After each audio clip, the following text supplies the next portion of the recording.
Josué, capítulo 6, versículo 1. A queda de Jericó. Diz assim a palavra do Senhor: Jericó estava completamente fechada por causa dos israelitas. Ninguém saía e nem entrava. Então o Senhor disse a Josué: saiba que entreguei nas suas mãos Jericó, o seu rei e os seus homens de guerra. Marche uma vez ao redor da cidade, com todos os homens armados. Faça isso durante 6 dias. 7 sacerdotes levarão, cada um, uma trombeta de chifre de carneiro à frente da arca. No 7º dia, marchem todos 7 vezes ao redor da cidade, e os sacerdotes toquem as trombetas. Quando as trombetas soarem um longo toque, todo o povo dará um forte grito. O muro da cidade cairá e o povo atacará, cada um do lugar onde estiver. Pai, em nome de Jesus, fala conosco através dessa palavra, Senhor. Ministra aquilo que o Senhor deseja ao nosso coração. Não deixa, Senhor, que nem o mais moço, nem o mais velho desse lugar saia sem ouvir a Tua voz, saia sem receber uma palavra, saia sem receber uma direção nessa tarde, Senhor. Que o Senhor fale conosco, em nome do Pai, do Filho e do Espírito Santo. Você que crê, diga amém. Pode sentar e me empreste os seus ouvidos por umas 2h30, se Deus quiser. Glória a Deus. Essa história é uma história famosa. Muita gente já ouviu falar sobre essa história. Mas antes de eu começar a pregar, eu preciso te dar o contexto dessa cidade chamada Jericó. Uma cidade antiga, uma das mais antigas da civilização, uma cidade fortificada. Eu sei que é difícil a gente imaginar hoje, com a nossa cabeça de hoje, uma cidade que fosse cercada ou rodeada de muros. Mas a Bíblia, e no tempos antigos, isso era comum. Essa cidade possuía uma grande muralha que cercava toda a cidade. Uma muralha feita de pedra, que tinha 2 muros. O muro da frente com 5 metros de comprimento, de largura, aliás. O muro de trás com 2 metros de largura. E entre os muros, 5 metros de distância. Uma cidade construída, feita para ser uma fortaleza intransponível, impossível de ser invadida, de ser derrubada. Uma cidade forte e que estava preparada para o que der e viesse. E é essa cidade que é a primeira cidade a ser conquistada na terra de Canaã. Há muitos anos atrás, Deus faz uma promessa a Abraão, dando essa terra para ele. O povo é levado escravo para o Egito, e depois de 400 anos escravizado, passa 40 anos no deserto, atravessa o Mar Vermelho, atravessa o Rio Jordão, e estão agora diante dessa cidade. A cidade que dava início ao cumprimento da promessa. A cidade que eles iriam tomar posse da terra prometida. Só que não era uma cidade qualquer. Era uma cidade fortificada. Não era um desafio qualquer. Era um desafio quase impossível. Como derrubar uma cidade que está construída tão tão fortemente pensada, militarmente pensada. Como vencer uma barreira quase intransponível. Como derrubar uma muralha de pedra de 5 metros de largura. Como chegar e tomar posse da promessa que Deus deu. Como vencer algo que está muito além das minhas forças. Como conquistar algo que eu não sei como conquistar. E são essas lições que essa palavra nos traz nessa tarde. E eu quero trazer para você lições que aprendemos com a história da vitória sobre Jericó. Diga glória a Deus. Te contando sobre a cidade, sobre o desafio que eles tinham à frente, eu começo a olhar para os desafios, começo a olhar para as lições. E a primeira das lições, pode passar, Eliseu, 2 slides, por favor. Se mova pela palavra. Diga para o irmão do seu lado aí, se mova pela palavra. Eu disse para você que esse povo estava esperando essa promessa há muitos anos. 40 anos depois de andarem no deserto, de verem o Mar Vermelho se abrir, de verem todos os milagres, eles atravessaram o Rio Jordão de forma milagrosa e estavam na muralha, na porta, na beira da promessa. Mas Josué não decide entrar sem que Deus lhe desse a palavra. Josué não decide fazer do seu jeito. Josué não decide pegar o seu exército e na força do seu braço derrubar aquela cidade. Não. Josué decide esperar a ordem e a direção de Deus. Essa promessa, meu irmão, era antiga. Tinham muitos anos. Mas Josué decide junto com o povo: nós não nos moveremos enquanto Deus não nos der uma palavra. Quem vive na fé, meu irmão, não se move por aquilo que vê, por aquilo que pensa, por aquilo que acha. Se move pela palavra.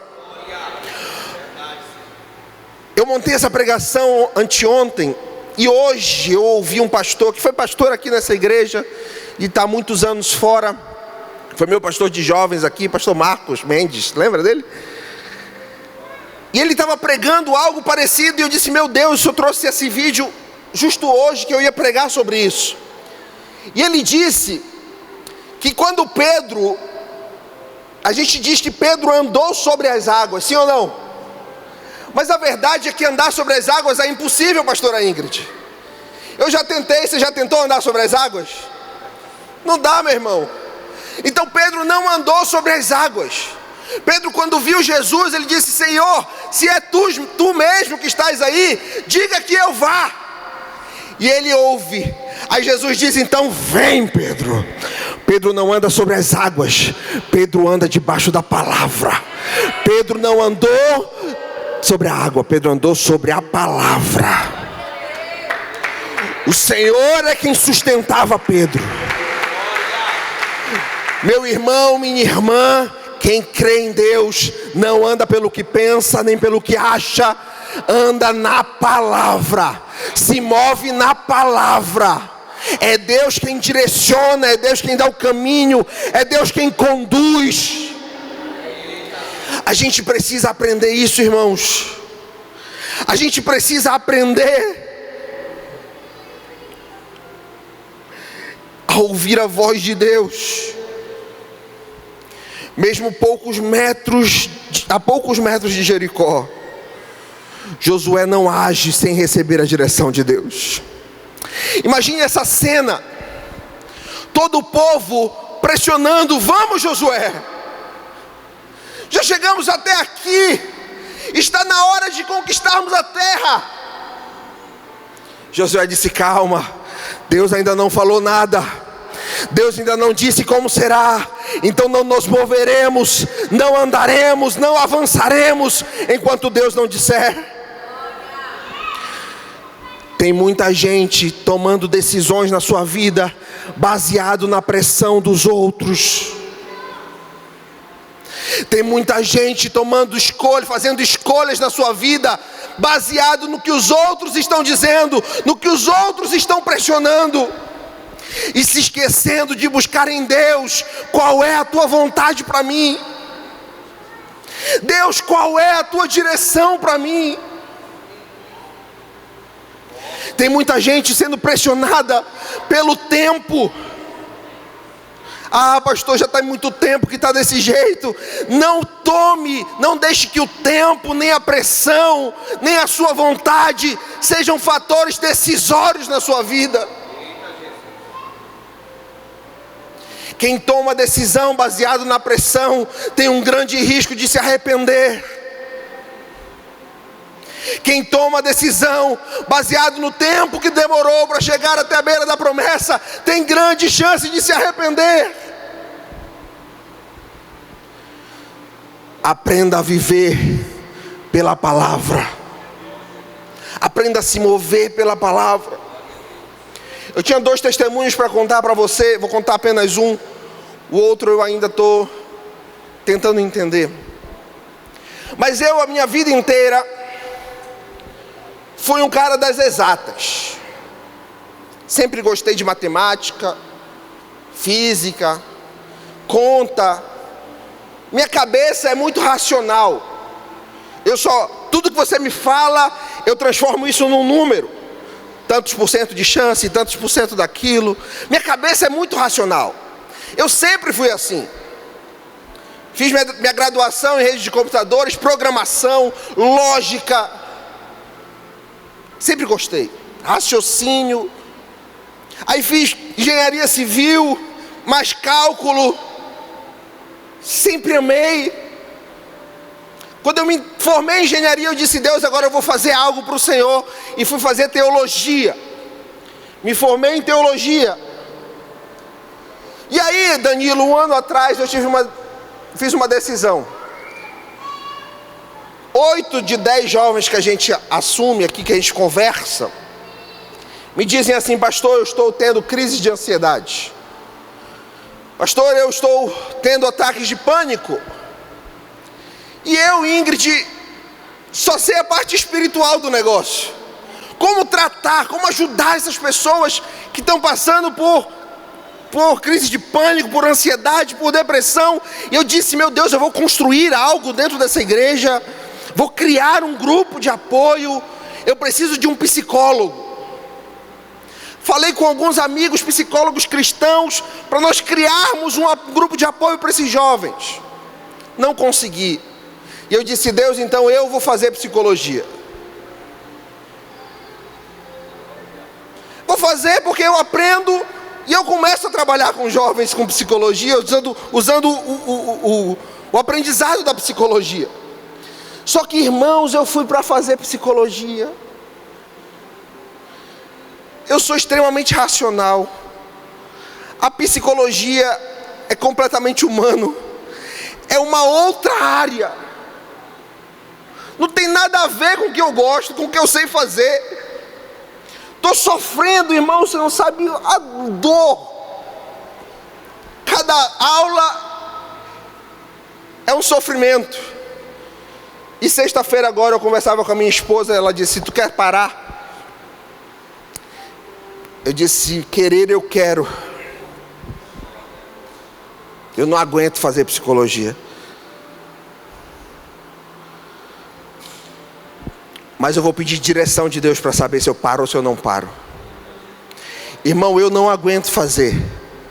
Mas se Deus disser faz, eu vou fazer. Para mim está sendo puxado. Mas eu aprendi a não me mover pelo que eu quero, pelas minhas vontades ou pelas pressões do mundo. Eu aprendi a me mover pela palavra do meu Deus. E eu vim nessa tarde te ensinar e te mostrar que é possível viver debaixo de uma palavra. Ah, pastor, mas como? Pode passar, irmão, já pulei uns 4 slides aí. Pode passar, aí. Como Deus fala conosco, pastor? Como se mover debaixo da palavra? Como reconhecer e entender a voz de Deus? Porque isso é um ponto chave. Se eu quero viver e me mover pela palavra, eu preciso entender como Deus fala comigo. Ah, pastor, Deus nunca falou comigo. Talvez não seja verdade. Talvez você só não esteja apto ou disponível para ouvir a voz de Deus. Quero fazer uma pergunta e quero que você me responda. Só 1 segundo só aí no teclado, amigo. Depois tu volta, peraí. Silêncio. Vocês estão ouvindo essas músicas? Estão ouvindo alguma música? Não? Mas sabia que estão tocando várias músicas agora aqui no meio? Como, pastor? Pega um rádio e sintoniza ele numa frequência. Você vai ouvir uma música que já estava aqui e ninguém está ouvindo. O que eu quero te dizer? Que Deus fala o tempo inteiro. Talvez nós é que não estejamos sintonizados. O tempo inteiro Deus fala, mas se nós não estivermos sintonizados nele, se o nosso coração não estiver ligado nele, se a nossa mente não estiver focada nele, ele vai falar e a gente não vai ouvir. Se nós estivermos sintonizados, nós ouviremos Deus falar. Pode voltar, meu irmão. Deus fala pela sua palavra. Crente que não lê a Bíblia não vai ouvir Deus falar, meu irmão. Crente que não lê a Bíblia não vai ouvir Deus lhe dar direção. Deus fala por meio dos seus profetas, por meio das orações. Crente que não ora, que não ouve pregação, crente que não se alimenta da palavra, realmente não vai ouvir Deus falar. Porque Deus fala, o problema é que a gente não está disposto a ouvir. Deus fala nas situações do nosso cotidiano. Com alguém que chega perto de você e te dá uma palavra, te dá uma direção. Ou você vê algo acontecer e Deus olha, é Deus falando comigo. Deus fala através dos nossos pais. Deus fala através das nossas esposas. Diga glória a Deus. Cadê os homens para dar glória a Deus? Deus fala através dessa boquinha linda aí, ó, do seu lado. Mulheres, Deus fala através da vida do teu marido. Deus fala quando portas se fecham e a gente estava inclinado a fazer algo e começa tudo a dar errado. É Deus falando, dizendo: não vai por aí, tu vai te arrebentar. Deus fala, meu irmão. O ponto é o quão sintonizados nós estamos na voz dele. O quão apto a ouvir a sua voz nós estamos. Deus fala de incontáveis formas. A questão é se nós vamos ouvi-los ou não. A questão é se nós queremos ouvir ou não. Porque às vezes quando Deus fala é o oposto do que nós queremos. E aí a gente finge que Deus não falou. Às vezes o que Deus fala vai de encontro com a nossa vontade. E aí a gente faz de conta que Deus não falou. A gente passa por cima daquilo que a gente ouviu para fazer o que a gente quer. Meu irmão, eu aprendi desde muito jovem, a me mover debaixo de uma palavra. Eu não tomo decisões na minha vida sem colocar diante do meu Deus. E é essa palavra que eu tenho para te entregar nessa tarde. Não tome nenhuma decisão na sua vida baseado nas pressões que o mundo enfrenta, colocam sobre você. Não tome nenhuma decisão na sua vida baseada no tempo que as coisas estão demorando para acontecer. Não tome nenhuma decisão na sua vida baseada somente naquilo que você quer, que você deseja. Submeta as decisões ao seu Deus. Ele conhece e sabe muito mais do que você. Ele enxerga muito além dos nossos olhos naturais.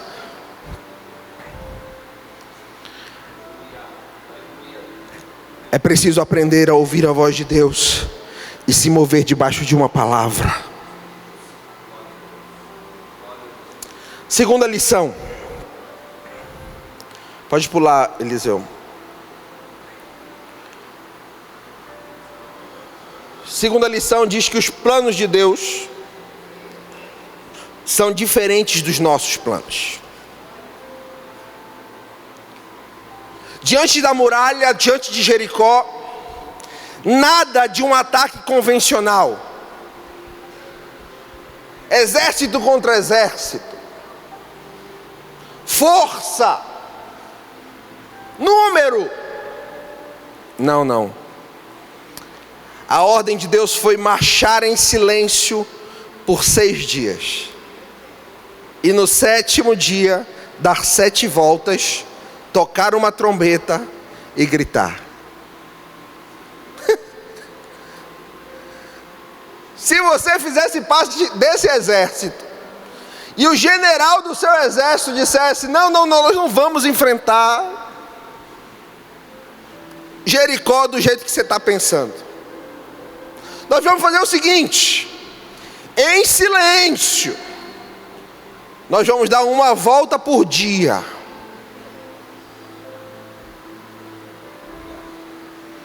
Ninguém fala nada, ninguém reclama, ninguém grita, ninguém canta.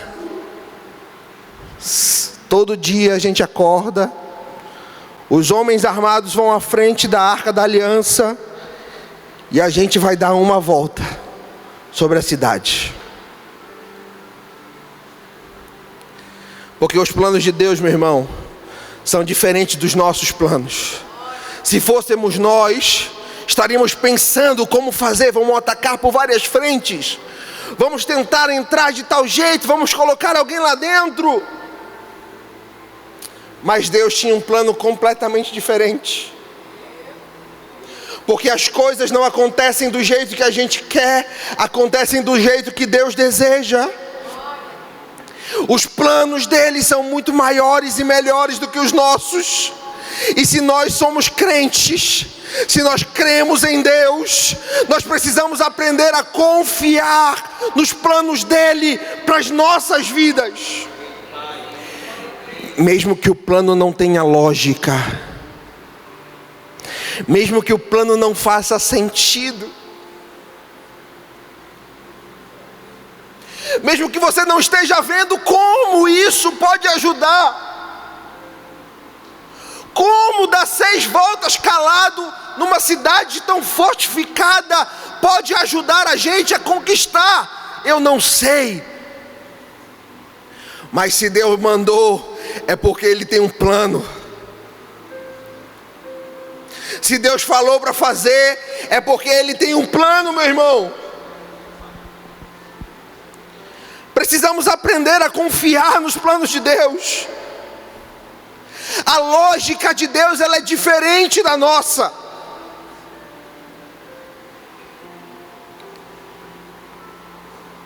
E todo milagre desafia a lógica. Senão não seria milagre. Todo milagre não tem lógica, meu irmão. Porque se tivesse lógica, não era milagre. Então quem quer viver um milagre precisa confiar em Deus e nos planos de Deus, e não ficar confiado e preso na sua lógica. Porque todo milagre não tem lógica.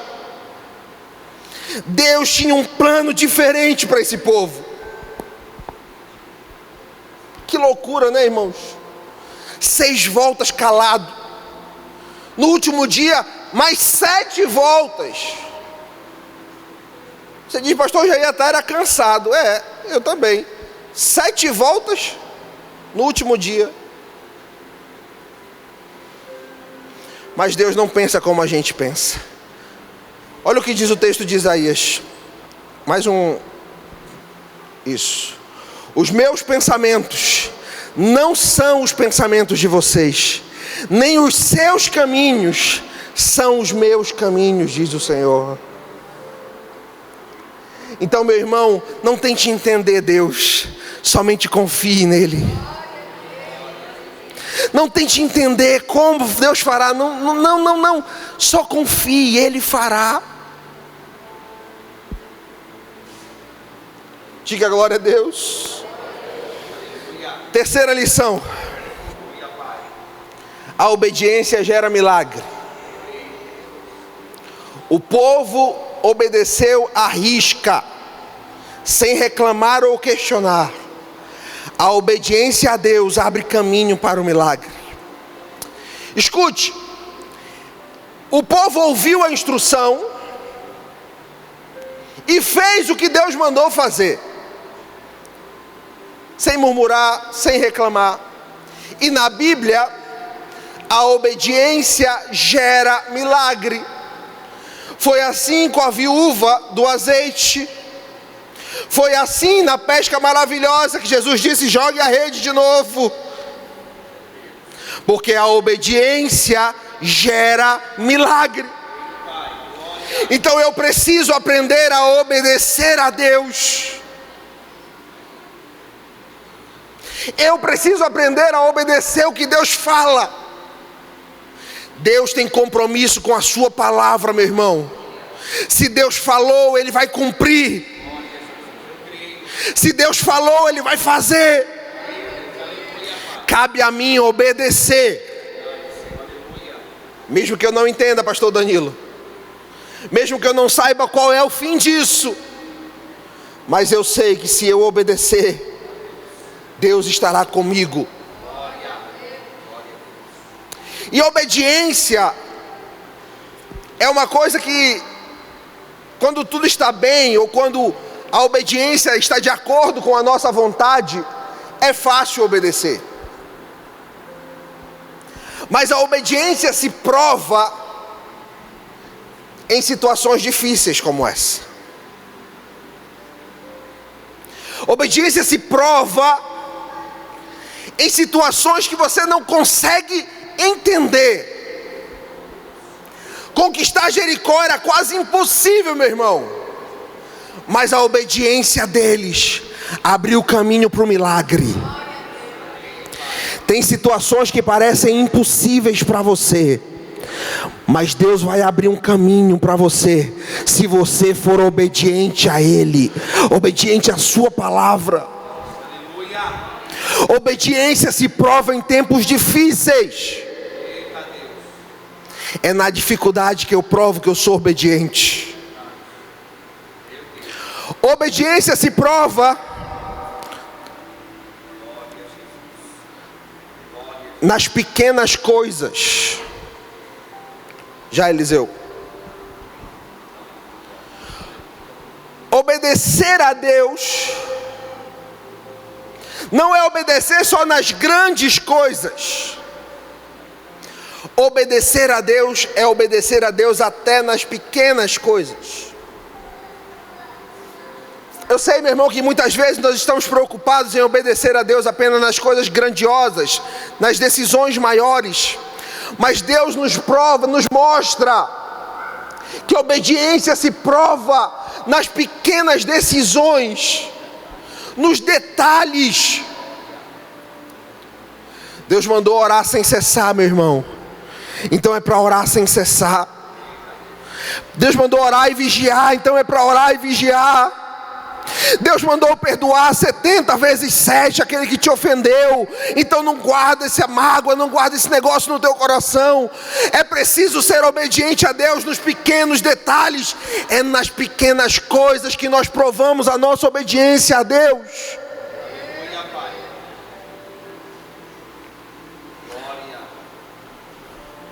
Qual é o contrário de obediente, irmão? Não, irmão, você sabe qual é o contrário de obediente? Vocês estão com fome, é? Qual é o contrário de obediente, meu irmão? E qual é o meio termo que está entre obediente e desobediente? Qual é o nome que se dá para a pessoa que obedece às vezes? Não tem, meu irmão, porque obediência parcial é desobediência. Se eu obedeço nas grandes e desobedeço nas pequenas, eu sou desobediente. Não tem um meio termo, irmão Lázaro. Ou eu sou obediente, ou eu sou desobediente.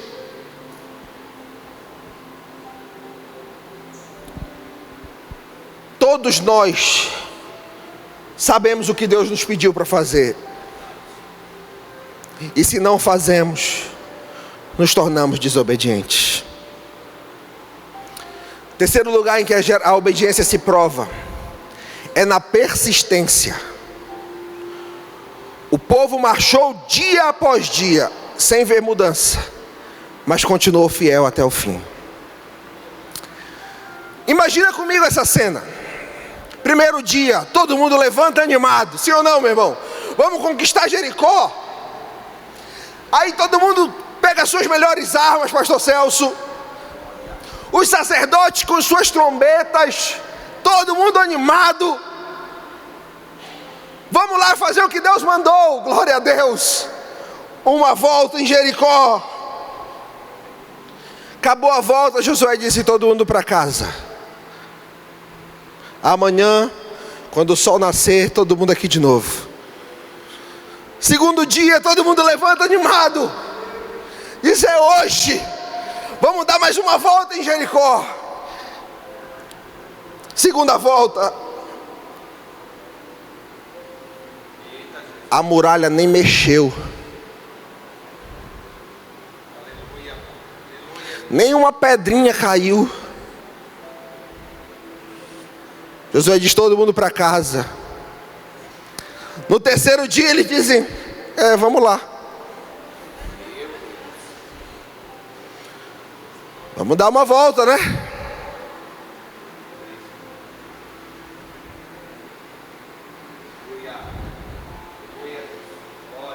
E olhando para a muralha, né? Nada. Voltem para casa. No quarto dia eu acho que alguns já acordaram atrasado. Já perderam a hora. E foram lá de novo. No quinto dia, de novo.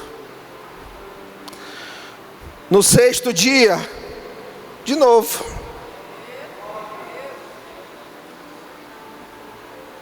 A muralha estava do mesmo jeito. Os soldados de Jericó, todos prontos. Nada aconteceu. Nada mudou. No sétimo dia, Josué disse: agora, gente, em vez de uma volta, vamos dar 7.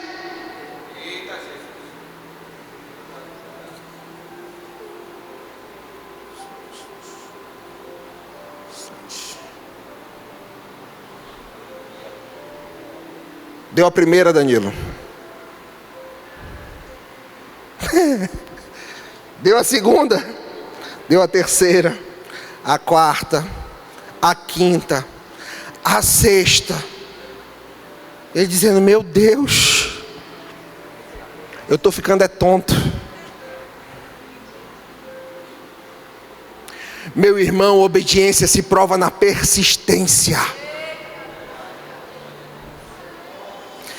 Enquanto você se mantém fiel ao que Deus disse, não importa quantas voltas você vai ter que dar, não importa quanto tempo vai demorar, não importa se você ainda não viu as coisas mudarem, não importa se o teu marido ainda não mudou, não importa se o teu filho continua do mesmo jeito, não importa se as coisas ainda não estão acontecendo, permaneça fiel, obediente, dê as 7 voltas, e ao final, quando eles deram a última volta, que as trombetas tocaram, Josué disse para eles: gritem!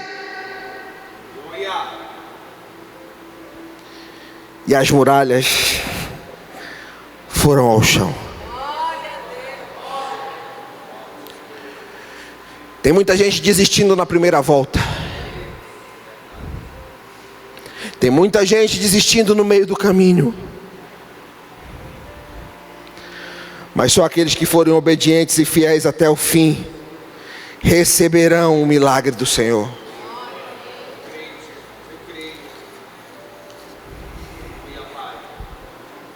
Por fim,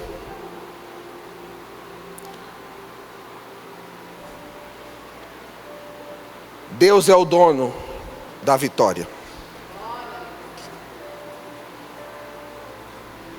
Escute isso. Pode pular, Eliseu.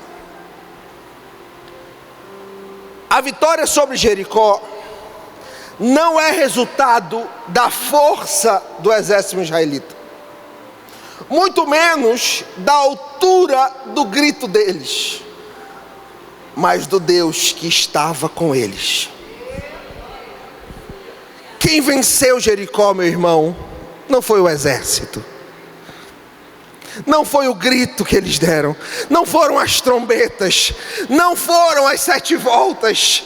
Quem venceu aquela batalha foi o Deus que estava com eles do início ao fim. O mesmo Deus que prometeu há milhares de anos é o Deus que estava com eles na beira daquela muralha. O Deus que te prometeu é o Deus que vai cumprir sobre a tua vida. O Deus que te prometeu é o Deus que vai te levar ao lugar onde você espera chegar.